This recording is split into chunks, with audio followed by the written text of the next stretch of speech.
আসসালামু আলাইকুম। আজকে আপনাদেরকে কিউই ফলের স্বাদ কেমন সেটা জানাবো। হয়তো অনেকেই খেয়েছেন, বাট আমার কখনো খাওয়া হয় নাই। এই প্রথম 400 টাকা কেজি এই ফলটা নিল।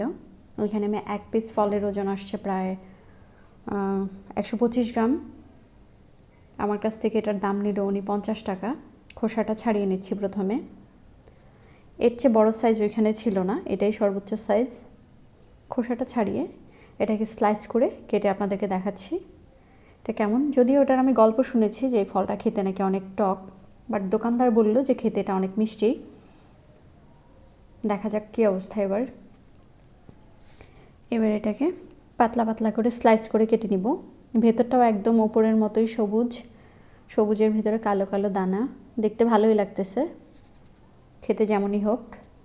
এই ফলটা দিয়ে আমি একটা রেসিপিও তৈরি করে দেখাবো, লাইক ওটস দিয়ে তৈরি করব।